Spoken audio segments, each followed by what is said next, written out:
Assalamualaikum warahmatullahi wabarakatuh. Apa kabar kalian semuanya? Kita berjumpa lagi pada materi yang baru.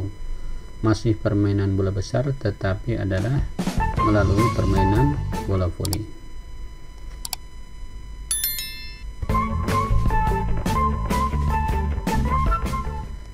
Tujuan pembelajaran permainan bola voli adalah setelah pelajaran berakhir, Anda mampu mengamalkan ajaran agama, memiliki sikap yang baik, serta memiliki pengetahuan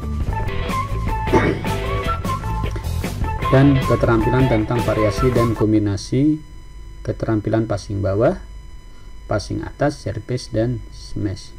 Jadi ada dua, pengetahuan dan keterampilan.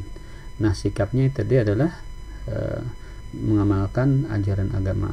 Misalkan disiplinnya segala macam, dengan disiplin main voli, bertanggung jawab, ikut bertanggung jawab di agamanya gitu, rajin sholatnya kalau muslim ya, dan seterusnya. Nah, sejarah singkat daripada permainan bola voli. Pada tahun 1895 William C. Morgan menciptakan sebuah permainan bernama Menonetti. Menonetti ini artinya adalah bola yang dipukul-pukul secara berulang-ulang. Dia ingin menciptakan permainan yang musim dingin, tidak memerlukan waktu orang yang banyak, kemudian lapangan yang terlalu besar. Maka terciptalah permainan bola voli ini di Amerika Serikat ya. Nah, permainan ini cepat menarik perhatian karena hanya membutuhkan sedikit keterampilan dasar dan mudah dikuasai dalam jangka waktu latihan yang singkat, dan dapat dilakukan oleh pemain dengan berbagai tingkatan kebugaran jasmani.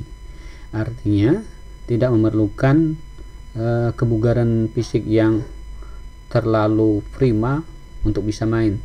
Orang yang dalam kondisi fisiknya biasa-biasa saja juga bisa ikut bermain. Oke. Nah, dalam konteks kecabangan formal atau resmi, sebuah tim terdiri dari 6 orang pemain di lapangan. Selama pertandingan, suatu regu tidak boleh beranggotakan lebih dari 12 orang pemain. Jadi di lapangan 6 orang, secara keseluruhan itu maksimal 12 orang. Jadi itu ya, minimal 6 orang, maksimal paling banyak 12 orang pemain. Tidak boleh 13 orang dalam satu tim ya. Nah, keterampilan dalam permainan bola voli juga dikelompokkan menjadi: 1. Menciptakan skor. Ini skor ini poin. Yang apa sih yang bisa bikin poin di voli itu? Adalah passing. Ini sudah tahu kalian ya, di SMP sudah belajar. Smash itu ini untuk menyerang ya. Kemudian kontrol bola ini mungkin yang agak yang perlu penjelasan. Kontrol bola maksudnya adalah menguasai bola. Misalkan mau smash ternyata pertahanannya kuat, maka dia melakukan tipuan dengan menempatkan bola di tempat kosong. Nah, ini menguasai bola, salah satunya begitu ya. Bisa oleh smasher, bisa juga biasanya oleh tosser, melihat musuhnya itu siap-siap untuk smash, ternyata tipuannya adalah menempatkan bola di tempat yang kosong. Ini dengan tipuan. Kemudian nomor 2 mencegah skor, yaitu adalah blocking atau membendung serangan musuh dan mengisi tempat kosong. Mengisi tempat kosong ini menyebar orangnya dari smash lawan atau dari tipuan lawan, supaya tidak ada lapangan yang bisa untuk menjadikan poin bagi lawan ya. Terutama biasanya pemain bertahan ini diutamakan itu yang ada namanya sekarang itu istilah libero ya, itu khusus bertahan ya. Nah, itu. Tapi semuanya bertahan juga sebenarnya, tapi utama itu yang satu itu, sehingga ada istilah itu. Kemudian ada yang ketiga adalah memulai permainan, yaitu disebut dengan service. Nah, itu kita konsep permainan bola voli, yaitu adalah passing atas, passing bawah. Ini materinya adalah service atas, smash, block, dan bendungan. Nah, pengalaman kita di SMA adalah bahwa anak-anak itu tidak semua bisa service atas. Kalau service atas itu tidak bisa, maka tidak main yang lain. Maka kita ajarkan juga service bawah ya.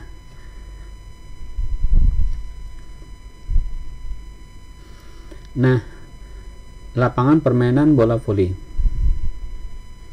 Nah ini lapangannya, bentuknya, panjangnya dari sini sampai ke sini itu adalah 18 meter, lebarnya adalah 9 bagi 2. Ini garis tengahnya, garis serangnya dari sini ke sini ini 3 meter. Nah itu ya, surface dari sini sampai ke sini boleh surface nih, daerah surface dari sini sampai ke sini sampai ke ujung sana boleh surface. Jangan injak garis, kalau injak garis pelanggaran. Dan bolanya harus di lambung atau lepas dari tangan, itu syarat-syarat surface. Kemudian ada posisi pemain. Ini posisi pemain ini penting ya. Posisi ini adalah baku, tidak berubah-ubah. Tim mana aja posisinya sama. Nah, ada posisinya, ini posisi 1. Nah, posisi 2, posisi 3, posisi 4, posisi 5, posisi 6. Apa manfaatnya ini? Guna memudahkan nanti pada saat bikin strategi. Misalnya posisi 2 yang smash, atau posisi 3 dan seterusnya. Juga dalam hal bila ada mau main dalam permainan itu, setiap setnya itu pelatih melaporkan posisi 1 ditempatkan oleh nomor punggung berapa. Nah mungkin wasit menghafal misalkan namanya tiap orang, maka ada posisinya, ada nomor punggungnya, jadi berbeda ya. Nah ini posisi, ingat posisi 1, 2, 3, 4, 5, 6. Ini untuk ini berbeda dengan perputaran dalam permainan. Ini kalau permainan mutarnya ke searah jarum jam. Jadi kalau ini setelah service nanti mati bola, kemudian bola service di sebelah sini, kemudian mati bolanya yang service adalah yang kedua sini turun, yang 1 pindah ke sini. Tapi tetap posisi 1, tetapi pemain posisi 2 pindah ke sini. Ini dan seterusnya berputar searah jarum jam, itu perputarannya. Ingat itu ya, posisi ini diingat. Kemudian tinggi net untuk putra adalah 243, ini mudah dihafal, meter. Putri 224 tingginya. Lainnya lubangnya 0,5 segala macam itu teknis saja, dan lain-lain di sini seperti 0,75 dari pinggir ini, garis lapangan yang di sini nih, di bawah ini 0,75 dari situ syaratnya tiang gawang itu, dan seterusnya, itu teknis ya. Jadi itu wasit, ada wasit 1, yang di atas ada wasit 2. Nah ini masing-masing apa fungsinya nanti dijelaskan pada pelajaran-pelajaran kelas 2 ataupun kelas 3 nanti ya. A. Variasi keterampilan gerak dalam permainan bola voli. Sesuai buku juga memang ada, ini adalah passing bawah. Walaupun tadi peta konsepnya passing atas itu yang utama, yang arah tujuan. Kalau bisanya passing atas itu bisa semua pencapaian utamanya, tapi tetap ada pelajarnya di bukunya adalah passing bawah. Nah, gerak dasar passing bawah. Passing bawah dalam permainan bola voli banyak dimanfaatkan untuk memberikan bola kepada teman atau menerima servis. Jadi musuh adakan servis diambil biasanya dengan passing bawah. Jarang sekali dengan passing atas, nanti takut jari-jarinya bisa patah, bisa atau macam ya. Itu kecuali pemain yang hebat betul itu baru bisa ngambil. Pemain profesional juga tetap ngambil dengan passing bawah kalau servis, atau memberikan kepada teman. Itu dua fungsinya passing ini. Kemudian passing adalah memberikan bola kepada teman sergu. Ini teman sergu. Prinsipnya harus mudah diterima, karena utamanya teman sergu, jangan menipu teman, jangan menyulitkan teman gitu ya. Oke. Nah, untuk mempelajari passing bawah dilakukan kegiatan bermain secara sederhana dan tugas latihan sebagai berikut. Ini ya. 1. Persiapan sebelum melakukan gerak dasar passing. Ini pada tahap persiapan. A. Berdiri dengan kedua kaki dibuka selebar bahu dan kedua lutut direndahkan atau ditekuk hingga berat badan bertumpu pada kedua ujung jari kaki di bagian depan. Nah, ini dibuka selebar bahu. Ini pemula. Kalau tidak pemula boleh salah satu kaki maju ke depan, satunya di belakang. Kalau yang tingkat mahir. Tapi semua orang yang menerima servis itu biasanya kakinya dibuka selebar bahu, itu tidak ada yang maju satu ke depan atau ke belakang ya. Kemudian rapatkan dan luruskan kedua lengan di depan badan sehingga kedua ibu jari sejajar.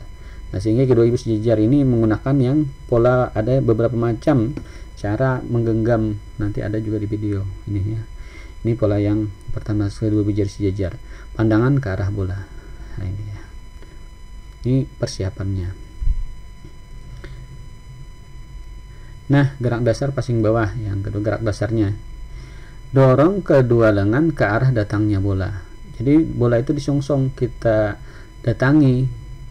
Nah, bersamaan kedua lutut dan pinggul naik dan tumit terangkat dari lantai. Ini kalau sudah pas bolanya posisinya, Setelah kita songsong bolanya, baru kedua lengan datang pas secara bersamaan, lengan dengan lutut dan pinggul naik dan tumit terangkat. Ini proses passingnya, proses memukul bolanya.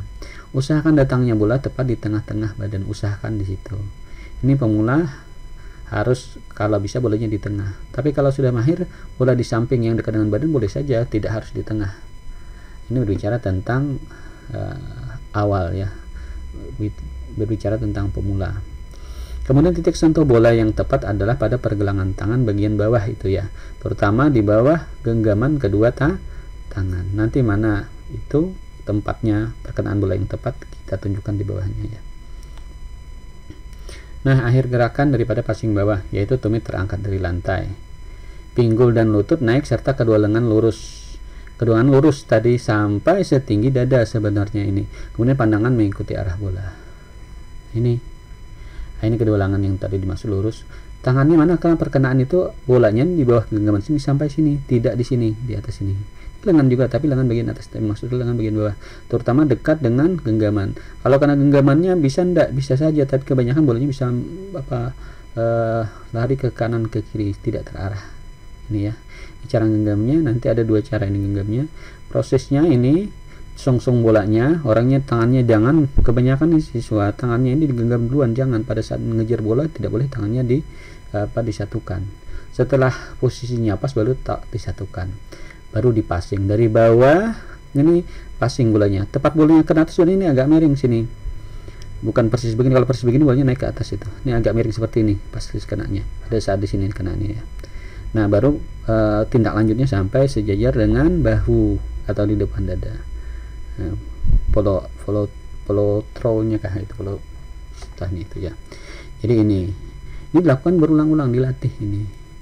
Nah, bagaimana menempatkan posisi supaya badan di tengah-tengah, apa boleh di tengah-tengah badan. Oke ya, lanjutkan. Untuk lebih jelasnya mari kita tonton video berikut ini.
Nah, setelah kalian menonton video passing bawah, kita ke materi kedua yaitu passing atas.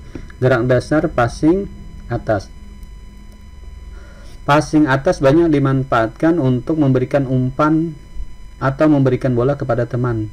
ya. Nih berikan passing adalah memberikan bola kepada teman seregu, prinsipnya harus mudah diterima, sama pada prinsipnya, namanya passing, dua-duanya sama ya, cuma caranya berbeda, satu bawah satu atas.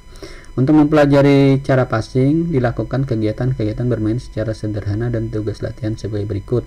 1. Persiapan melakukan gerakan passing atas. A. Berdiri dengan kedua kaki dibuka selebar bahu, yang ini sama dengan tadi di atas.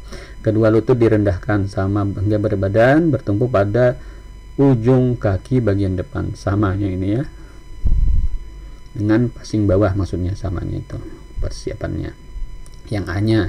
Yang B nya ini beda nih, posisi lengan di depan badan dengan kedua telapak posisi lengan di depan badan dengan kedua telapak tangan dan jari-jari renggang sehingga membentuk seperti mangkuk di depan atas muka wajah. Nah, ini susah ini bahasa olahraga, nanti saya jelaskan ini ya. Nah, ini tangannya, kedua tangannya membentuk mangkuk seperti mangkuk di depan atas muka atau wajah, pandangan ke arah bola. Oke. Nah, ini depan di atas tetapi di depannya, tidak persis di atas wajah. Ini maksud depan atas. Kedua tangan membentuk seperti mangkuk sesuai dengan besarnya bola, tidak terlalu berdekatan, tidak terlalu ini. Usahakan yang kena bola ini adalah jari-jari tangannya tidak rapat tapi dibuka dengan rileks saja ya. Yang kena jari-jari kedua tangan. Jangan bolanya dipegang, juga jangan dipukul dengan telapak tangan tuh dipukul, berarti kalau ada bunyi plak itu berarti double, itu dianggap memukul bola, atau dianggap memegang bola kemudian didorong, sama dengan melempar bola. Ini double, ada istilahnya double dalam itu. Nah, ini harus latihan. Kalau yang sudah mahir sudah tahu, oh ini double, ini sah bolanya itu ya. Oke, ini tadi yang dimaksud seperti mangkuk, nanti juga ada dijelaskan di bawah. Nah, ini proses kena bola, dorong ke atas, luruskan tangannya sampai lurus. Tapi kalau yang mahir sampai segini aja, tidak lurus, karena didorong juga dibantu oleh kedua kaki ya. Nah, dua gerakan passing atas, gerakannya sekarang. A. Dorong kedua lengan menyongsong arah datangnya bola. Pada saat bola turun, pas bengkok tuh tangannya, kemudian disongsong bolanya bersamaan dengan kedua lutut dan pinggul naik serta tumit terangkat. Jadi kekuatan untuk mendorong bola itu ada pada lengan yang diluruskan, juga dengan meluruskan lutut atau pinggulnya diangkat naik ke atas. Nah, kadang-kadang kenapa kok bolanya tidak bisa tinggi? Karena hanya mengandalkan kedua tangannya tanpa ikut dengan dibantu oleh kedua kaki itu ya. Itu masalahnya di situ biasanya. B. Usahakan arah datangnya bola tepat di tengah-tengah atas wajah. Nah, di tengah-tengah usahakan, jangan terlalu ke depan, jangan apalagi terlalu ke belakang. Jadi menempatkan posisi juga ini penting, makanya latihan ini penting ya. Nah, kemudian C. Titik sentuh bola yang baik adalah tepat mengenai jari-jari tangannya, di jari-jari tangan kenanya, bukan di telapak. Maka sering bola dipegang dulu, dipantul-pantulkan ke dinding, itu latihannya banyak, versi latihannya untuk itu, cara megang bola, pantul-pantulkan ke dinding dulu supaya betul-betul merasakan bagaimana itu bola voli, bagaimana basket, bagaimana sepak bola ya, dirasakan sehingga tahu ya. Ini proses dari awal ya. Ini orangnya dari awal, posisi awalnya agak jongkok.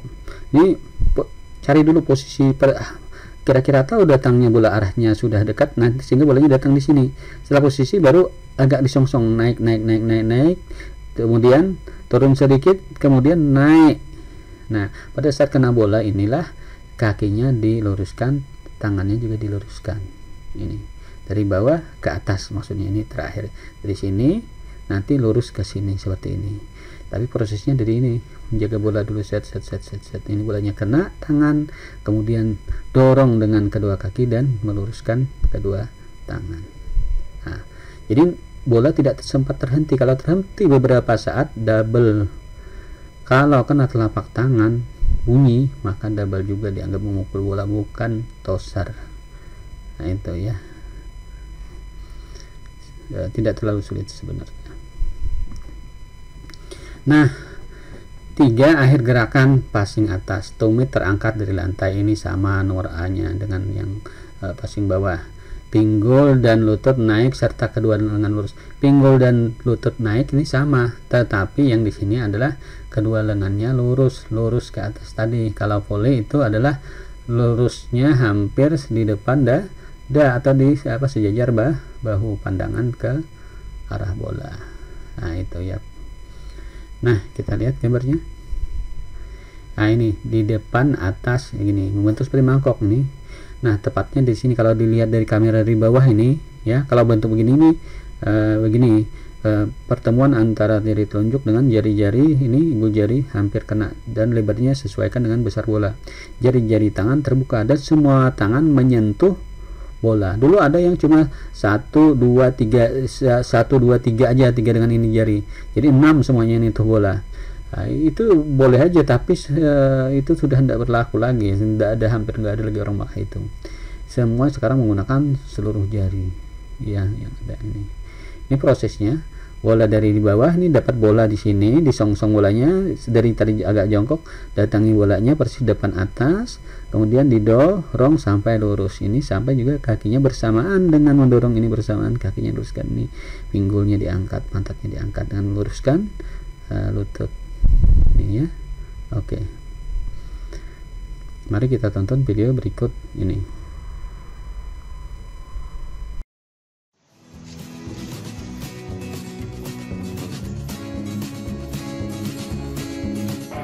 Pada saat melakukan passing atas, posisi kedua tangan diletakkan di atas muka, kedua ibu jari dan telunjuk membentuk segitiga, siku atas dibengkokkan, dan kedua kaki dibuka dengan lutut ditekuk. Pandangan ke atas atau ke arah bola, tangan diayunkan ketika bola berada pada jarak yang tepat.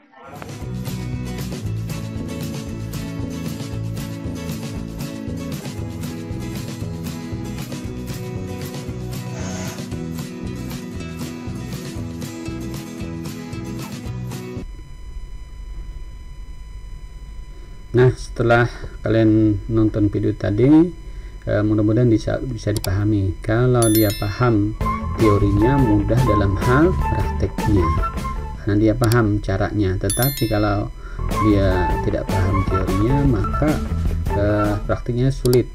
Kalau dia paham teori, seumur hidup penerapan praktiknya itu langsung bisa aja gitu.